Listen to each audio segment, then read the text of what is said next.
Eh bien salut à tous, on se retrouve aujourd'hui pour une nouvelle vidéo. Donc dans cette vidéo, comme vous l'avez vu dans le titre et la miniature, on va parler de City et de Mahrez. Donc Mahrez qui pourrait probablement quitter City.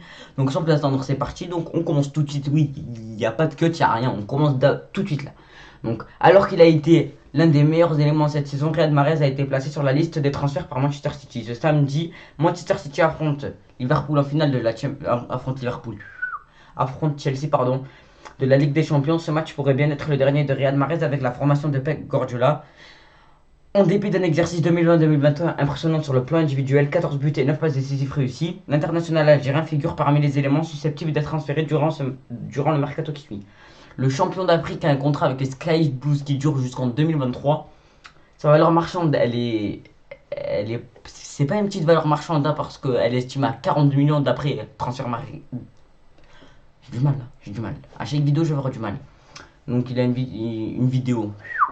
Il a une valeur marchande qui est estimée à 42 millions selon Transfer Market. Donc s'il y a une proposition décente pour ses services, City réfléchira sérieusement à la possibilité de le vendre. Donc il y a un concurrent de PL qui a à l'affût pour Riyad Mahrez. Donc c'est Arsenal. Donc aucun club n'est pour l'instant manifesté concrètement pour faire signer l'ancien Havre. Mais il se murmure qu'Arsenal voudrait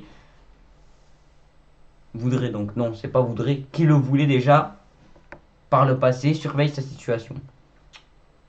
Donc n'hésitez pas à me dire dans les commentaires vous ce que vous en pensez, mais moi je pense que c'est pas très logique parce que Riyad Mahrez, il est trop chaud. Mahrez a été l'un des artisans que City a passé le PSG en demi-finale, il a mis 3 buts sur les 2 matchs.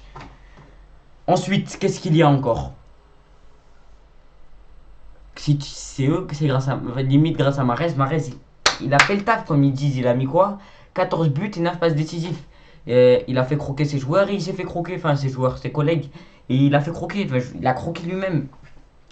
Et je pense que c'est l'un des artisans pour que Manchester City aille en finale de Champions League. Et c'est l'un des artisans pour que Manchester City a gagné la première ligue. Donc je sais pas si c'est français pour que Manchester City gagne la première ligue.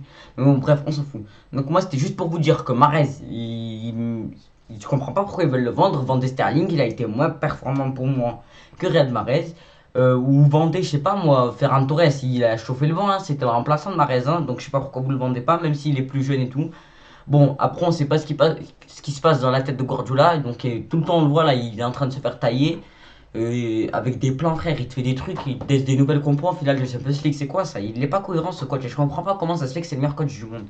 Donc là, je commence à parler un peu trop et je commence à faire un débrief, même un coup de gueule, je pourrais dire. Donc, non, je ne vais pas faire ça parce que.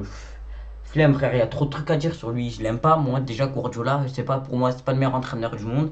Donc, il y a des gens qui disent que c'est le meilleur entraîneur, mais non, il a eu des grosses équipes. Il a gagné une Ligue des Champions avec le Barça. Il a eu Ronaldinho dans son effectif. Il a eu le Bayern. Le Bayern, 1 an ou 2 ans après qu'il soit parti, eh ben, le Bayern en 2013 ont gagné la Ligue des Champions. Ou je crois que c'était 1 an ou 2 ans avant qu'il arrive. Donc, il a complètement fracassé l'effectif. Et je pense que c'est pas le meilleur coach possible. Donc voilà la team, c'est déjà la fin de cette vidéo, j'espère qu'elle vous aura plu. Si c'est le cas, n'hésitez pas à liker, commenter, partager, surtout vous abonner, activer la cloche de notification, c'est très important. On va se retrouver très prochainement pour de nouvelles vidéos. Ciao!